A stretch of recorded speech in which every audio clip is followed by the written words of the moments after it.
welcome to this explainer. Today, we're diving straight into the 2026 midterms, and we're looking specifically at the objective nuts and bolts mechanics of congressional power. You see, when voters head to the polls, a huge argument being made is that handing the House of Representatives to the Democrats acts as an absolute constitutional counterweight to the Trump administration. The core pitch to voters is that this specific lever of power is the absolute best way to curb executive abuse of power, limit domestic political and economic instability, and crucially, prevent the tragic casualties of unauthorized international conflicts. So today, we're unpacking exactly how that works. We're breaking down the literal tools in the Democratic Playbook. Okay, so here's our roadmap for this explainer. We're going to cover the polling landscape, the impeachment math, freezing legislation, weaponizing oversight, the power of the purse, and finally, court battles. Let's jump right into part 1, the polling landscape, understanding the midterm numbers. Historically speaking, midterm elections almost always act as a massive referendum on the sitting president, and right now, Democrats are consistently leading the generic congressional ballot. You've got the Atlas National poll showing a whopping 14.5-point lead, all the way down to a much tighter 3-point lead from The Economist and YouGov. The Real Clear polling average is sitting at a pretty comfortable 6.6-point advantage. But, and this is a big but, experts warn that physical district maps, redistricting, and gerrymandering really complicate this path. It basically means Democrats have to significantly outperform those national margins just to break even. But there's a massive enthusiasm gap driving these numbers, which is fascinating. Right now, 47% of Democrats say they are very enthusiastic to vote, compared to just 28% of Republicans. And what's really interesting here is that data analysts are pointing out this isn't necessarily because the Democratic Party itself is wildly popular.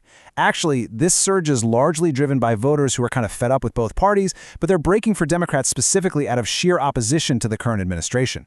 Because of this, the political betting markets are heavily leaning toward a flip. Platforms like Polymarket, where people literally put their money where their mouth is, currently indicate a staggering 79% probability of the House flipping to Democratic control. That signals a really strong public bet on a desire for a divided government. Moving on to Section 2, the impeachment math, the reality of presidential removal.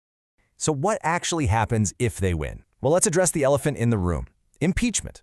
A Democratic House absolutely has the sole constitutional authority to initiate a third impeachment. It's a step-by-step process. They'd start by launching an investigation, then potentially draft articles based on frameworks we've already seen regarding things like international aggression or abuse of trade powers, and passing it in the House, that only requires a simple majority. But guys, impeachment is literally only half the battle. Because to actually convict and remove a president, they hit a massive constitutional fireblock: 67. That is the exact number of Senate votes required for removal. Even if Democrats have an absolute blowout midterm election, Republicans are heavily favored to keep the Senate. Reaching 67 votes means 15 to 20 Republicans would have to break ranks. Political analysts view that as virtually impossible. No way. Plus, a lot of moderate Democrats are actually terrified that a third impeachment could backfire and totally alienate independent voters. All right, part 3, freezing legislation, stonewalling the executive agenda. Since removing the president is highly unlikely, the real, tangible, day-to-day power of the House is controlling the legislative floor. This is exactly where that pitch to voters about curbing economic and political instability comes into play. House leadership can specifically block Trump's legislative agenda by simply refusing to bring bills up for a vote.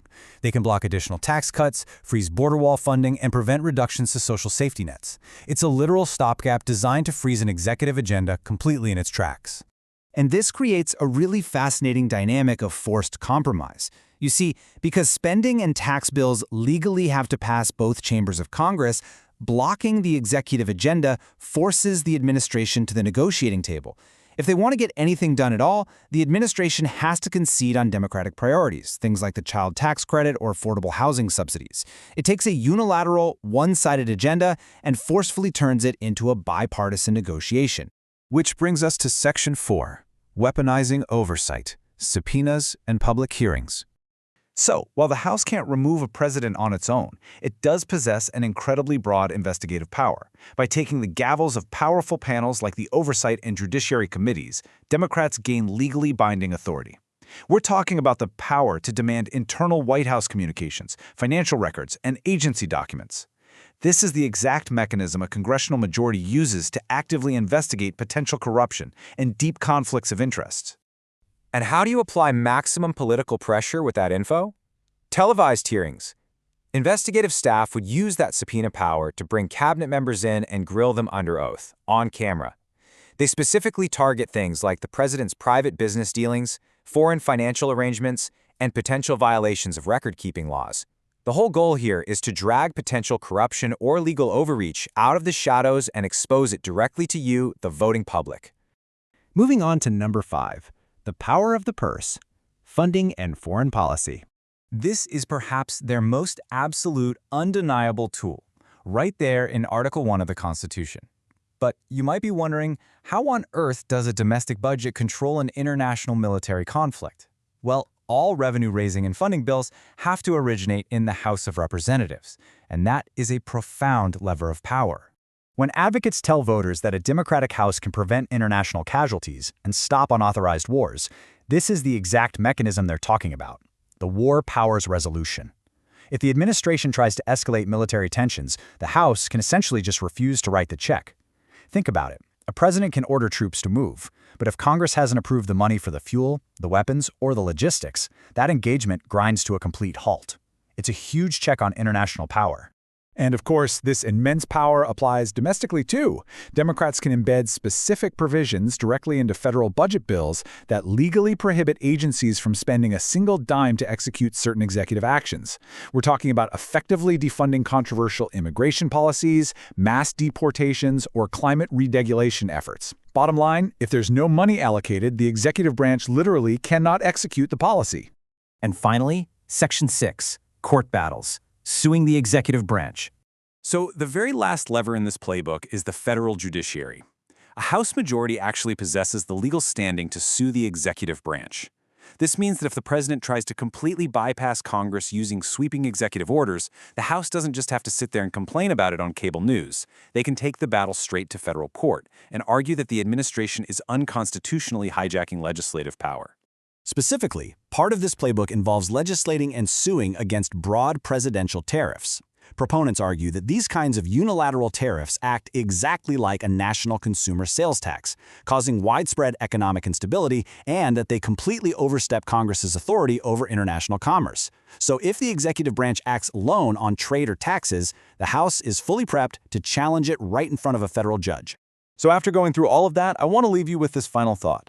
As all of these mechanisms, from blocking legislation and firing off subpoenas to literally defunding foreign conflicts and filing federal lawsuits, as all of these are pulled to counter the administration, what actually happens to the functionality of our government as a whole? Does this playbook brilliantly balance executive power exactly as the founders and the Constitution intended, or does it just guarantee total, unyielding political gridlock for the American public? It is a fascinating tension, and it's exactly what voters like you will be deciding on at the ballot box. Thanks so much for joining me for this explainer, and always keep questioning how our systems truly work.